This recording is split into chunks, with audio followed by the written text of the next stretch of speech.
Это история молодой и перспективной метал-группы Eraser.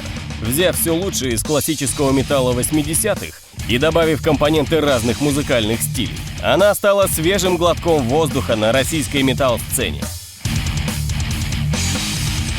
Выступают какие-то другие группы, вот контраст заметен всегда. Eraser выступают, люди колбасятся, у них выплеск там адреналина, всего вот этого. В каждом городе встречались люди, которые нашу группу уже слышали к тому моменту. Они приходили в достаточно большом количестве. Когда приезжали мы, в клубах накапливалась огромная толпа народу, и концерт проходил в атмосфере драйва и огромной экспрессии со стороны публики.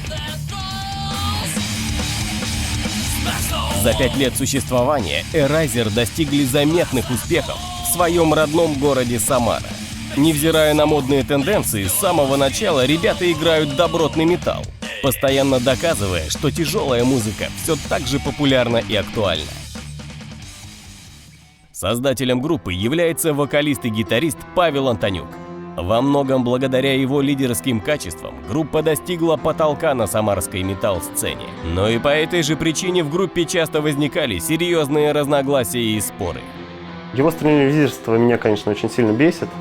Или бесило. Сейчас я как-то на это внимание много не обращаю. Он такой дотошный достаточно человек, он постоянно вот каждой мелочи будет придираться, пока все не будет кристально чисто так, как он хочет. Честно говоря, я бы хотел иметь такие моральные и душевные качества, как у него. И первое время я видел в его глазах старшего брата даже, что ли. Страсть до хорошей музыки и стремление к совершенству появились у Павла еще в самом раннем детстве. Я вырос в тот период, с начала 90-х. Это вот некоторая разруха после нашего Советского Союза. И детство было, не сказать, что сладкое. Знаешь, я никогда не был нормальным ребенком, у меня были проблемы с родителями, потому что по каждому вопросу у меня было свое мнение, я знал, чего я хочу и как это будет. И зачастую мне даже приходилось ночевать у друзей. Злость, накопившаяся у Павла с детства, требовала выхода, и он искал способ выплеснуть ее наружу, начав посещать занятия по боевым искусствам. Но занятия спортом не дали желаемого результата, пока он не открыл для себя мир тяжелого металла.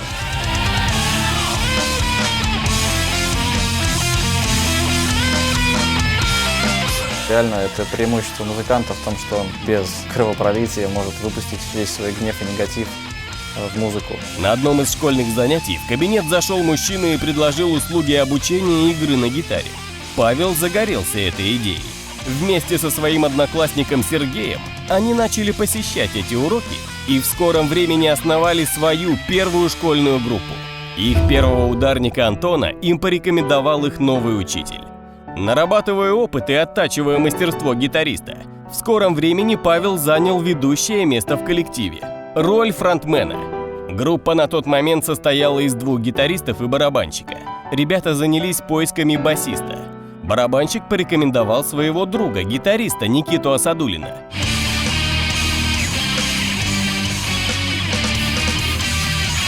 Вообще я не хотел быть басистом, я сразу хотел быть гитаристом. Но гитарист в этой группе уже был. Поэтому ему предложили: хочешь играть, играй на басу. У него выбора особо не было, поэтому он согласился. У него была уже электрогитара, ему пришлось купить еще и бас-гитару, чтобы принимать участие в репетициях. Потому что я получил вообще очень сильное, яркое впечатление от репетиции, от игры, от общения, с Пашей в частности.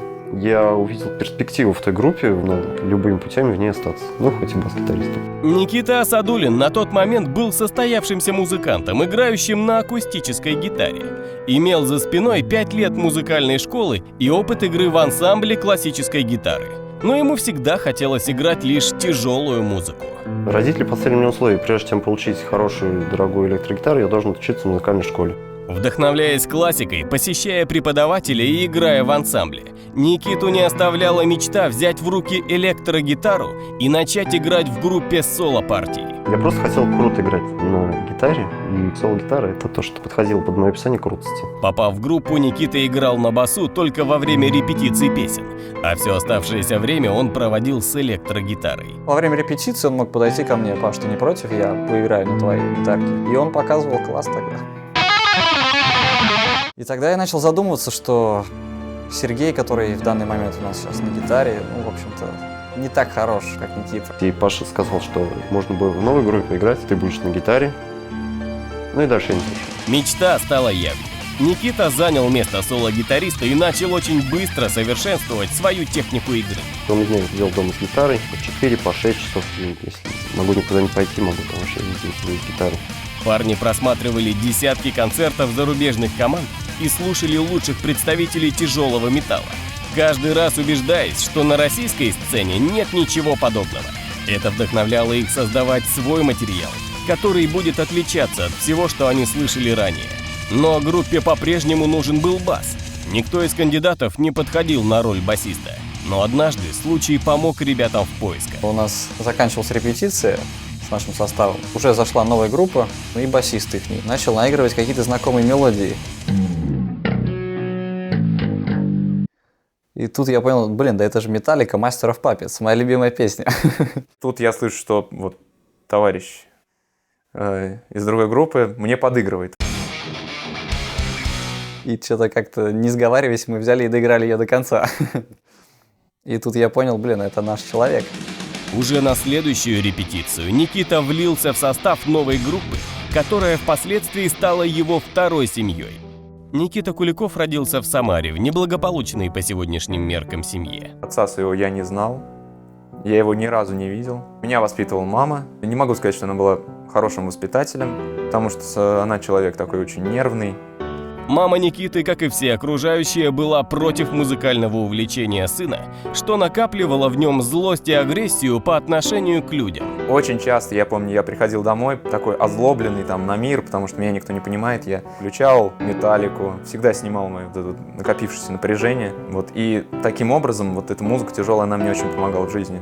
Вечный индивидуалист, он очень сложно сходился с новыми людьми, предпочитая независимость от общественных мнений. Друзей мне никогда не было много, потому что большая часть людей мне не подходит. Очень многие люди, они говорят, и потом их слова, они никак не оправдываются. Грубо говоря, люди очень много врут. Павел являлся человеком, который делает, слова которого потом превращаются в реальность. Таких людей я очень ценю, таких, к сожалению, мало у нас. Другим важным фактором стала дружественная атмосфера в группе. Алкогольные посиделки, просмотр документальных фильмов о металле и просто хорошая компания. Группа состояла из таких же индивидуалистов, как и я. Этот человек, по-моему, он каждый день играл на бас-гитаре. С каждой новой репой он играл какие-то новые фишки, чем, в общем-то, поражал меня. Он создает впечатление очень душевного человека, очень опытного, но он молод душой, мне кажется. Вот не показывает свою мудренность, а старается вести себя естественно. В этом его вот ключевое качество, которое мне очень нравится. С приходом Никиты группа начала усиленно развиваться, но ее тормозил только барабанщик, который не был так же всецело предан музыке, как остальные участники. Да, я просто осознал это и понял, что мы растем, а Антон, просто приходит поиграть. И я понял, что в дальнейшем это будет тормозить группу. Но Павел еще не знал, что найти хорошего ударника задача не из легких. Спрашивая по знакомым и размещая объявления, группа прослушивала большое количество музыкантов на роль барабанщика, но безрезультатно. Эти ударники я видеть не могу.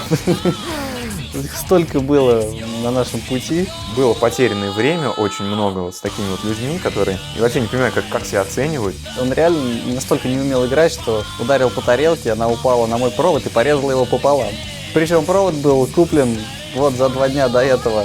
Дорогущий провод. Мы ни на ком не остановились, так и играли втроем. Делали упор на то, чтобы придумать новый материал, записать альбом и найти все-таки с новым материалом барабанщик, который сможет его играть, который нам в принципе подойдет. Да, и сейчас у нас каждый умеет играть на барабанах. Цели поставлены. Группа начала активно работать над новым материалом. Но ей по-прежнему не хватало одной вещи – названия. На одной из репетиций к нам пришла девушка, уже бывшего барабанщика. И когда мы сыграли Damage Incorporated, она просто сказала: ребят, вы так поднялись. Поднялись. А как это по-английски? Erase, Rise, Eraser. О, Eraser. Почему бы и нет? Он мне прислал смс с таким текстом. Я придумал название Eraser, как тебе. И в ответ пришло: да, мне нравится. Оно звучное, не длинное, понятное. Можно его круто написать там со всякими стрелочками. Никита, кстати, который басист, он вообще художник по образованию. Мы решили, что, Никит, ты будешь рисовать нам логотип. Новый материал был готов для записи, но для него требовался хороший звук. И тут настал момент Никите Асадуллину вспомнить про обещания родителей. Я все-таки заявил, что пора бы уже чай знать, мне надо мою гитару, которая мне обещана была больше 10 лет назад. Пошел, сразу выбрал себе Джексон какой-нибудь такой хороший. Я чувствовал, что если вот я сейчас не получу гитару, я просто убью кого-нибудь, наверное. Родители всячески пытались отговорить сына от этой затеи, как-то отбиться от своего обещания. Никита усилил нажим и в конце концов получил обещанную гитару. Но запись демо-альбома для него оказалась полнейшим сюрпризом. Когда мы приступили к записи этого альбомчика, накопились разногласия в группе. Павел все это дело записал как бы сам практически. Мы начали запись треков с гитарных партий, да, то есть с ритм-партий, с моей. Потом подумал, что зачем мне звать Никиту, я могу записать за него вполне, да, его партии. Ну, также записал его. Я помню еще, когда он объявил об этом гитаристу, гитарист звонил мне, и там уже был на грани того, что все, я уйду из группы, потому что это невозможно. Паша все делает сам, никому ничего не говорит. И на тот момент у меня была гитара и лучше, и я себя ощущал не особо действенной и важной частью группы. Поэтому, в общем-то, я собирался уходить из группы, собирался там новую группу как-то создавать, где я буду играть большую роль. Я не общался долгое время с группой, сидел дома, играл на гитаре. Ну и как-то, в общем, острый период, наверное, прошел. Я на все плюнул, сходил, записал свое соло и решил посмотреть, что потом просто выйдет. Потом пришла очередь писать бас, мы пригласили Никиту. Я даже доходил до смешного, Паша мне говорил, что играть. Почему-то он не подготовился должным образом. Якобы мы до этого с ним что-то обсуждали. Я для себя решил, что его вариант принимать не буду, а тут он мне говорит, что давай играй, как я говорю. В процессе записи я стоял рядом с ним и буквально пальцем показывал, что и как лучше сыграть и как надо. Я был немножко в недоумении на самом деле. Но записал, в принципе, как он говорит. Подумал, что ну проще уже поддаться, там, чем с ним спорить. Ужас. Если мне что-то сильно нравится, какой-то риф, какой-то трек, какое-то название группы, скорее всего, я буду его очень долго отставить до последнего. И мои оппоненты поймут, что это подходящий вариант. Несмотря на разногласия, группа записала демо-альбом, который впоследствии был назван Post-Human. Ударные были электронные, которые набирал для песен лично Павел. Началась концертная деятельность группы. В качестве барабанщика они взяли сессионного музыканта. С первых же концертов группе пришел успех. У нас было довольно много концертов в Самаре, и на каждом концерте было большое количество народу. Недостатка в людях никогда не было. Я не помню, чтобы мы когда-то играли в полупустом зале. Каждый день концерт. Это уже дает такие ощущения себя ставившимся музыкантом. В общем, я на утро проснулся практически с ощущением, что я звезда. Но тем не менее, ни один из сессионщиков не выкладывался на все 100. Ребята продолжали поиски, даже получив популярность в Самаре. Главной удачей этой двухгодичной серии концертов стал новый кандидат в барабанщики Дмитрий Пышкин. Случайно посетив один из концертов в Самаре, он увидел команду своей мечты. Парни настолько качево играли, настолько себя уверенно вели на сцене, настолько они были похожи на мой идеал, который я себе представил в голове, переслушав Металлики, Слэйра и вот похожих групп, что они мне запомнились и пронеслись в моей голове вот словно молния. Прослушав их записи и отсмотрев достаточно видео с Eraser, он загорелся желанием играть в этой группе. Я увидел заветную надпись «Вакансия барабанщика свободна». Я понял, никаких сомнений в том, что я буду играть в этой группе. Связавшись с Павлом, Дима быстро договорился о совместной репетиции. Мне Паш писал Ваську, что вот скоро состоится репетиция, на ней будет новый ударник. Написал 92-го года выпуск. И подпись сделал, что я, в принципе, не очень ставлю на этого человека, потому что, молодой, как бы, школьник. Был погожий денек, солнышко, лето, в общем, в разгаре. Я приехал в условленное место. Это был обычный парень, в общем, с карданом там в руках, с железом. Я думал, что будет так же, как все остальные разы. Сейчас он там уронит палочки, все побьет, там еще что-то, играть кривые бочки. Там я еще сильнее, конечно, заволновался, то есть я старался что-то из себя показать, но и в то же время, как это обычно бывает, и не заморачивался. Я просто начал играть свою любимую музыку. А тут он взял и жахнул нам 16-й бочки. Ту-ду-ду-ду-ду-ду. Это было круто. Я вообще офигел от этого. Отыграв несколько, я понял, что, видимо, все получилось. Мы с Никитой просто обменялись взглядами и поняли, что да, этот чувак будет играть у нас. Поиграть мне на барабанах больше. И ребята сохраняли каверзное молчание до самого конца репетиции. Сев в машину, я услышал предложение спонтанное. А поехали к нам в гости, сейчас проедем. И Паша еще спросил, ты пьешь? Я ответил, сок. Идиотский, конечно, момент, но тем не менее он мне запомнился. Дима быстро влился в состав группы, разучив новые для него композиции и добавив свои идеи. Группа была укомплектована.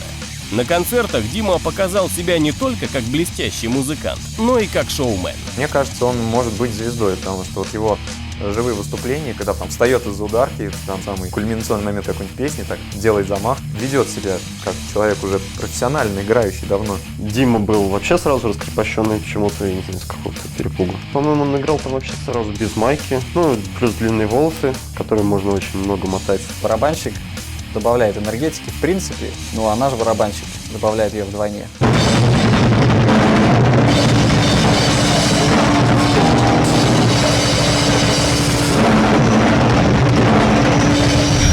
Тогда, находясь на одной сцене с ребятами, я проникся огромной любовью к ним, и какие-то, ну что ли, узы вот как протянулись между нами. Это был успех. Поклонники моментально полюбили нового участника группы.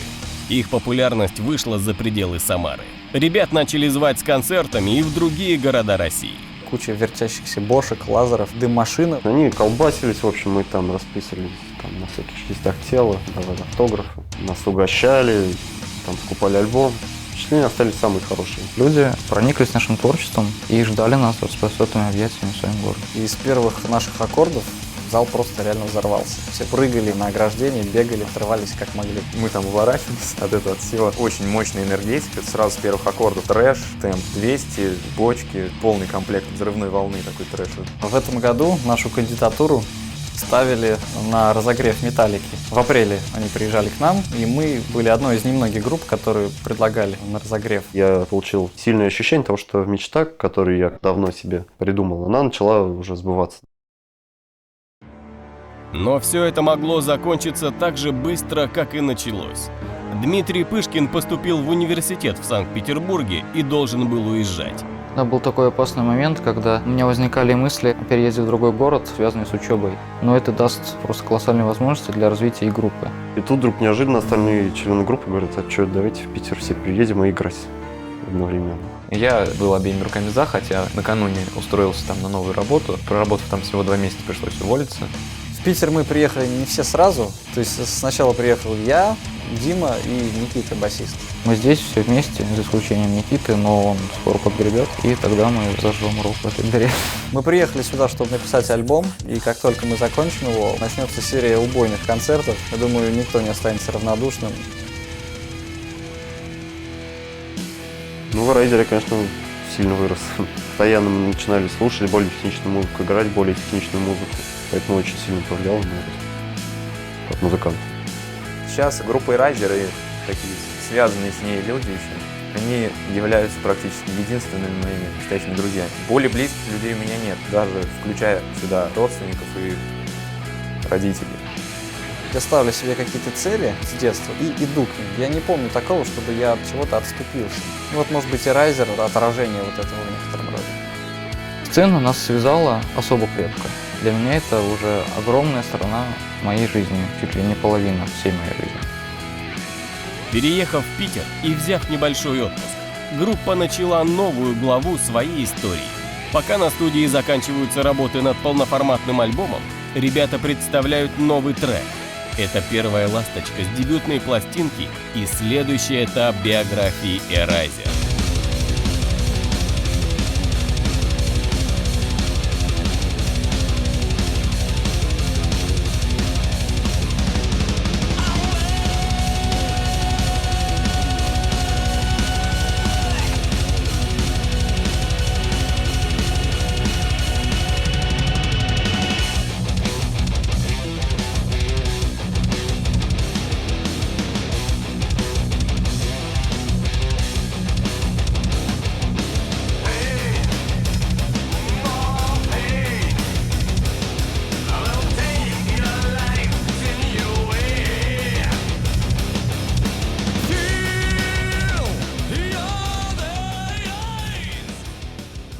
В принципе, если бы даже Металлика сейчас меня попросила с ними сыграть концерт, или даже, то есть не сыграть концерт, а вот остаться в Металлике, бросить играть, я бы не согласился, наверное.